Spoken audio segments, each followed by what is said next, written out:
কেমন আছেন সবাই? একটা বিষয় আজকে আমি একদম ক্লিয়ার করে বলতে চাই। আমি কোনো রাজনৈতিক দলের অংশ নই, না বিএনপি, না জামাত শিবির, না অন্য কোনো দল। তবে নীতিগত দিক থেকে আমি মানবাধিকারকে অবশ্যই সাপোর্ট করি। এই জন্য আমার প্রোফাইলে আমি আমার এমন কিছু স্টেটমেন্ট দিয়েছি যেটা মানবাধিকারকে অবমূল্যায়নের বিরুদ্ধে। কারণ মানুষকে এভাবে মারা হবে, খুন করা হবে, এটা মেনে নেওয়াটাও আমার মনে হয় যে এক ধরনের স্বৈরাচারী। যারা মেনে নিতে পারে, আমি বোবা থাকতে পারি না, আমি চুপ থাকতে পারবো না। এই জায়গাটা থেকে আমি একদম ক্লিয়ার করতে চাই, আমি কোনো দলের অংশ নেই, সেটা যে দলই হোক। বর্তমান দল, পরের দল, আবেগ দল, মানে আগে পিছে কোনো কিছু না। তবে মুক্তিযুদ্ধের সপক্ষে শক্তিকে আগেও সাপোর্ট করছি, এখনও সাপোর্ট করব। কিন্তু মুক্তিযুদ্ধের সপক্ষ শক্তিরা যদি দেশ এবং মানবতার বিরুদ্ধে কথা বলে, তাহলে আমি কিন্তু সেখানেই পেছনে আমি স্ট্যান্ড নেব। আমি খুব সাধারণ একটা মানুষ, আমার মধ্যে আমি কোনো রাজনৈতিক দলের অংশ নেই।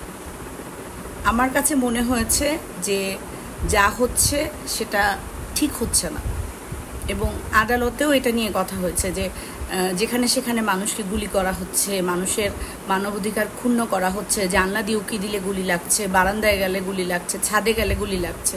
এই জিনিসটা থেকে আমাদের প্রশাসনকে এবং প্রতিরক্ষা যারা আছে, আমরা যাদের উপরে বিশ্বাস করে বেঁচে থাকি, যেমন কালকে নিউজে বলছিল এক বোন, তার হাজব্যান্ড জর্ডান যাবে, তার হাজব্যান্ডের পাসপোর্ট ছিঁড়ে ফেলা হয়েছে, সে নিরাপত্তা খুঁজতে থানার কাছে গেছে, দেখে তাকে অ্যারেস্ট করা হয়েছে।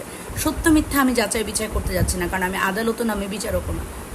আমি আমার সন্তানকে নিয়ে স্বাভাবিক সুন্দরভাবে জীবনযাপন করতে চাই, এবং আমার মনে হয় যে এই চাওয়াটা কোনো কঠিন কিছু না, এই চাওয়াটা দোষের কিছু না। এবং এটা আমি মনে করি এটা আমাদের মানবাধিকার লঙ্ঘনকারী এবং যারা লঙ্ঘন করার চেষ্টা করছে তাদের মানে নিয়ন্ত্রণ করার চেষ্টাটাই হচ্ছে দোষের।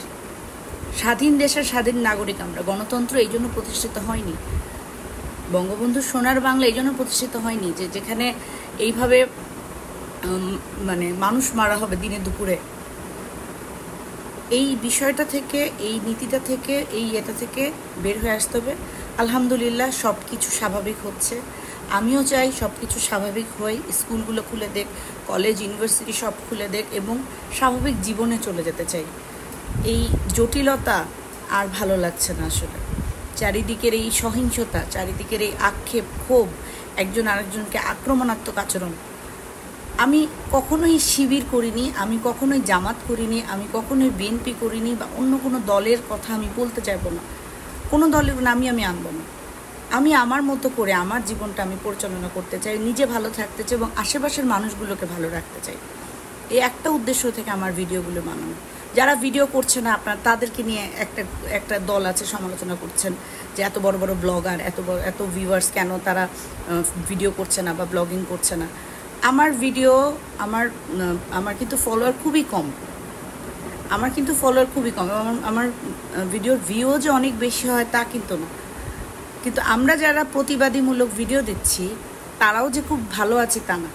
যেহেতু মানে পজিটিভ নেগেটিভ যে কোনো কিছুই ফেস করতে হবে, এই জন্য আসলে দেশকে যে ভালোবাসি এটা বলতে তো দোষের কিছু নাই, মাটিকে ভালোবাসা দোষের কিছু না। আলহামদুলিল্লাহ আমার কিন্তু মানে মনে হয় যে প্রত্যেকটা মানুষই তার জায়গা থেকে মানবতার খাতিরে হলেও দেশের বর্তমান যে সিচুয়েশন কিছু হলেও বলতে চায়। অনেকেই হয়তো নিরাপত্তার খাতিরে বা ইয়েতে বলতে পারে না। আমি দুটো কথা বলে একটা ভিডিও দিয়েছি, আমার 3-4টা ভিডিও আছে এই বিষয়টা নিয়ে, কিন্তু আমার অন্যান্য ভিডিওগুলো তো আর এগুলো নিয়ে না। আমার খুব খারাপ লেগেছে যখন আমার বাবাকে নিয়ে বলা হয়েছে যে আমার বাবা শিশু মুক্তিযোদ্ধা। এটা কোনো কথা? আমার বাবা 80 ঊর্ধ্ব একজন মানুষ, সে মুক্তিযুদ্ধের সময় তার বয়স কত ছিল? আপনারাই বিচারক, আপনারাই বিচার করে দেখেন। আর এই সামান্য বিষয় নিয়ে কেন মিথ্যা বলতে যাবো বলে? এটা আমাকে খুব মানে মর্মাহত করেছে। খুব ভালো থাকবেন।